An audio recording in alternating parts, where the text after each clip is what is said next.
Hello అందరికీ welcome to my YouTube channel. నేను మీ Ritu, husband of Maithili. ముందు అన్ని పార్ట్స్ వీడియో చూసిన తర్వాత ఈ పార్ట్ వీడియో చూడండి. ఇంకా లేట్ చేయకుండా వీడియోలోకి వెళ్ళిపోదామా. సూర్యభగవానుడు వచ్చిన 3 గంటల తర్వాత తల పట్టుకొని భారంగా కళ్ళు మూస్తూ తెరుస్తూ, ఒసే మైలిలి, టీ తీసుకురా అని అరిచాడు కలియుగ శ్రీరామ్. అతను ఎంతసేపు అరిచినా అటువైపు నుంచి ఎటువంటి రియాక్షన్ లేకపోయేసరికి ఇంకాస్త గొంతు పెంచాడు. కావేరి టీ అందుకొని లోపలికి వస్తూ, అబ్బబ్బా ఏంట్రా నీ అరుపులు, మిలి ఇంట్లో లేదని నేను కంగారు పడుతుంటే నీ గోలేంట్రా మధ్యలో అంది అతనికి టీ అందిస్తూ. ఇక్షు లేచి బెడ్ టీ తాగేస్తూ, లేదా ఎక్కడికి వెళ్ళింది ఇంత పొద్దున్నే అన్నాడు తాపీగా తలపట్టుకొని. ఇంత పొద్దున్నే ఏం కాదు, పొద్దు పొడిచి 3 గంటలయ్యింది. నువ్వే ఆలస్యంగా నిద్రలేచావు. నేను లేచి 3:30 గంటలయ్యింది. ఇల్లంతా చూశాను, ఎక్కడా లేదు. గుడికి వెళ్ళిందేమో అనుకుంటే ఇంకా రావట్లేదు.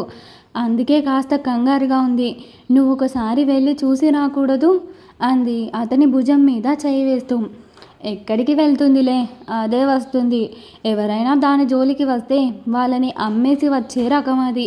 నువ్వేం కంగారు పడకు అన్నాడు భరోసా ఇస్తూ. ఏంట్రా నువ్వు భార్యని పట్టుకొని అది ఇది అనుకుంటూ, ముందా పిలుపు మార్చు, ఆ తర్వాత వెళ్ళి తనని తీసుకురా. తనకి అంత ధైర్యం ఉంది, అది ఒప్పుకుంటాను నేను కూడా. అలాగని ఇలా పట్టించుకోకుండా వదిలేస్తానంటే మాత్రం నేను ఒప్పుకోను. వెళ్ళి దాని గుడికి వెళ్ళిందా ఎక్కడికి వెళ్ళిందా అని చూసి జాగ్రత్తగా ఇంటికి తీసుకురా. అప్పటిదాకా నీకు బ్రేక్ఫాస్ట్ కూడా లేదు అంది స్పష్టంగా. అమ్మా, ఇది చాలా అన్యాయం. దానికోసం అని మాట పూర్తి కాకముందే ఉరిమి చూసింది అతన్ని. అదే తన కోసం నా కడుపు మార్చడం ఏమైనా బాగుందా అమ్మా అడిగాడు కప్ పక్కన పెట్టేసి తల పట్టుకుంటూ. తనెవరు, నీ భార్య కాదా? వంట రాకపోయినా రోజు నీ కోసం ఎంత ప్రేమగా వండుతుంది. నువ్వు ఒక్క పూట తన కోసం కడుపు మార్చుకుంటే ఏమైనా తప్ప? ఇంటి పని రాకపోయినా నీ కోసం చేస్తుందిరా. రోజు పాపం చాలా కష్టపడుతుంది. నిన్ను ఆకలిగా ఉంచాలని నాకేమైనా ఆశ చెప్పు. వెళ్ళరా, నువ్వు వెళ్ళి ముందు తనని వెతికి తీసుకురా. ఆ తర్వాత ముగ్గురం కలిసి తిందాం. నాకు కూడా చాలా ఆకలిగా ఉంది అనగానే, అమ్మ నువ్వెందుకు ఆకలితో ఉన్నావు? నీకు ట్యాబ్లెట్స్ ఉన్నాయి, నువ్వు టైం టు టైం తినాలి. నా కోడలు వచ్చేదాకా నేను తినను. నువ్వు ముందెళ్ళి తనని తీసుకురా అంది మొండిగా. అబ్బా అమ్మ, చిరాగ్గా పైకి లేవగానే, నేను చెప్పానంతే, నా కోడలు వచ్చి వడ్డించేంత వరకు నేను తిననంటే తినను అంది కరాఖండిగా. ఇక్షు కోపంగా నిట్టూచి, చా, దీనివల్ల అమ్మ కడుపు మార్చుకుంటుంది. ఈ చెత్త మొహం ఎక్కడ తగిలింది అసలు అని అదే తలనొప్పితో చిరాగ్గా బయటికి వెళ్ళబోతుంటే, రే స్నానం చేసి వెళ్ళు, గుడికి అలాగే వెళ్ళిపోతావా అనడంతో, నేను స్నానం చేసేలోపు అదే తను వచ్చేస్తుంది అమ్మా, నువ్వు తిను అడ్డంగా ఊపింది తలని. ఇక్షు తల బాదుకుంటూ బాత్రూమ్ వైపు నడిచాడు. ఒంటి మీద పడుతున్న వాటర్కి ఒంట్లో లోపలున్న మత్తు దిగిపోతుండేసరికి రాత్రి ఏదో తేడాగా జరిగినట్టు అనిపించసాగింది. కావేరి కిందికి వెళ్ళగానే అదే ఆలోచిస్తూ బయటికి వచ్చి బట్టలు వేసుకున్నాడు. అప్పటికే కొంచెం కొంచెం గుర్తొచ్చినట్టు అనిపిస్తుంటే ముందున్న డోర్ లాక్ చేసి మెడలోని లాకెట్తో ఆ డోర్ ఓపెన్ చేశాడు. దాని గురించి ఆలోచిస్తుంటే ఈ డోర్ ఎందుకు గుర్తొస్తుంది నాకు అనుకుంటూ వింతగా చూసి బయటికి వచ్చాడు. అక్కడున్న రైలింగ్ మీద గడ్డ కట్టిన రక్తం తారగా పడి ఉండడం గమనించి, ఈ బ్లడ్ అంతా ఎక్కడిది అని అదే దారం మీదుగా చూపు సారిస్తూ ఆ బ్లడ్ ఉన్నంత వరకు చూస్తూ స్టెప్స్ దిగాడు. ఓ 5 మెట్లు దిగాడో లేదో, రాత్రి ఎలా పడిందో మిలి అదే పొజిషన్లో స్పృహ లేకుండా పడుంది. ఊరిని, ఇదేంటి ఇక్కడ పడుకుంది? కొంపదీసి బ్లడ్ అంతా దీనిదేనా? మనమే ఏదైనా చేసుంటామా అని ఆలోచిస్తూ గబగబా కిందికి దిగాడు. మోకాళ్ళ మీద కూర్చొని చూసేసరికి తలకి కాస్త పెద్ద గాయమే తగిలినట్టు కనిపిస్తుంటే, ఇది ఇక్కడికి ఎలా వచ్చింది? ఈ గాయం ఎలా అయ్యింది? నో డౌట్ నేనే ఏదో చేసుంటాను. ఇది నన్నేదో గెలుకుంటుంది, నేను దీన్ని తోసేసి ఉంటాను అనుకుంటూ గబాలను తనని ఎత్తుకొని స్టెప్స్ ఎక్కి గదిలోకి తీసుకువచ్చి బెడ్ మీద పడుకోబెట్టాడు. వెనక డోర్ వేసి వచ్చి ఫస్ట్ ఎయిడ్ బాక్స్ అందుకొని తనకి తెలిసిన రీతిలో గబగబా ఫస్ట్ ఎయిడ్ చేశాడు.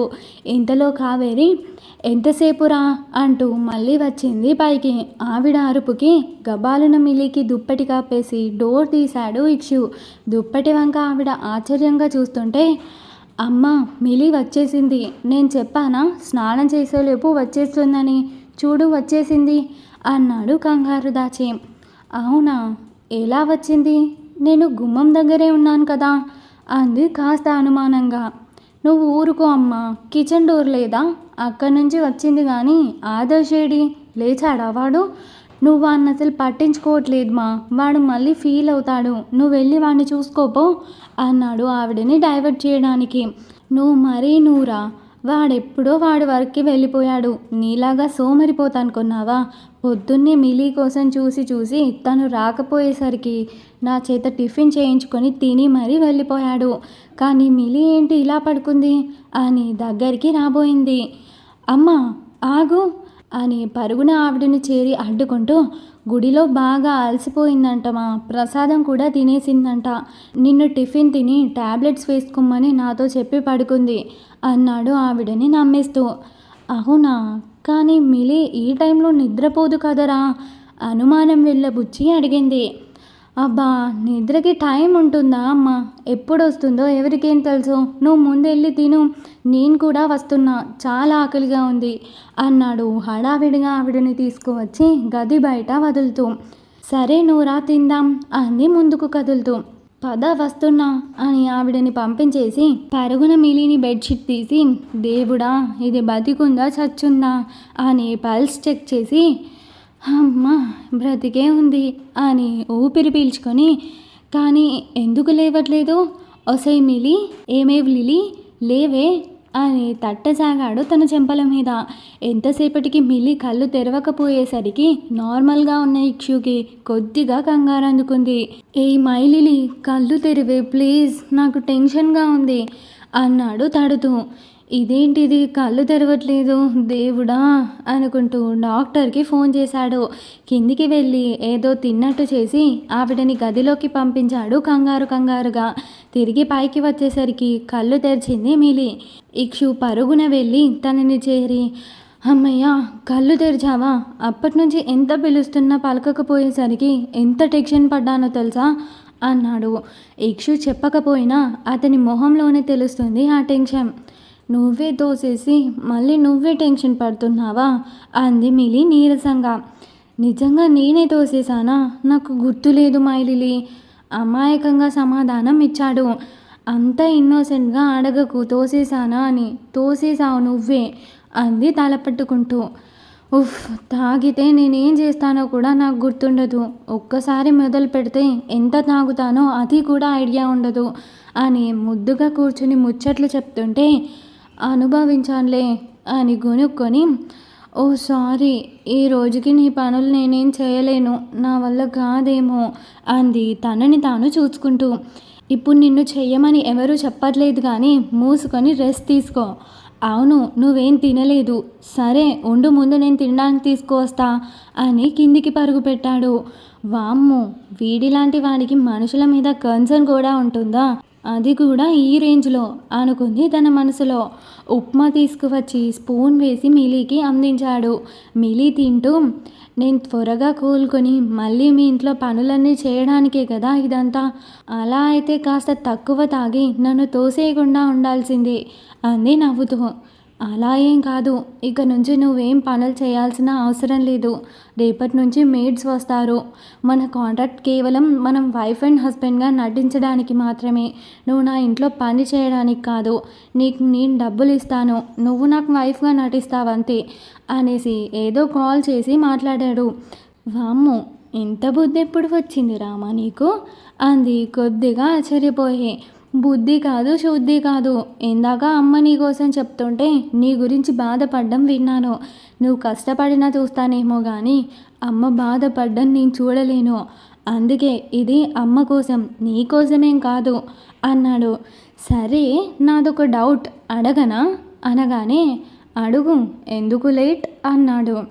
ఈ 6 నెలల్లో అత్తమ్మ నాకు బాగా అటాచ్ అయిపోయిందనుకో, ఆ తర్వాత ఏం చేస్తావు? ఐ మీన్ మన కాంట్రాక్ట్ పూర్తయితే అప్పుడు నేను వెళ్ళిపోవాలి కదా ఈ ఇంట్లోంచి, అప్పుడేం చేస్తావు ప్రశ్నించింది ఇక్షు కళ్ళల్లోకి సూటిగా చూస్తూ. ఇంకా ఉంది గాయ్స్, ఈ స్టోరీ కనుక మీకు నచ్చినట్లయితే నా ఛానల్ని సబ్స్క్రైబ్ చేసుకుని బెల్ ఐకాన్ని ఆన్లో పెట్టుకోండి. అలాగే ఈ వీడియో నచ్చితే లైక్ చేసి, షేర్ చేసి, కామెంట్ చేయడం మర్చిపోవద్దు.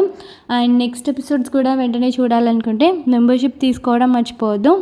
నెక్స్ట్ వీడియోతో మీ ముందుకు వచ్చేస్తాను. అంతవరకు బాయ్ బాయ్.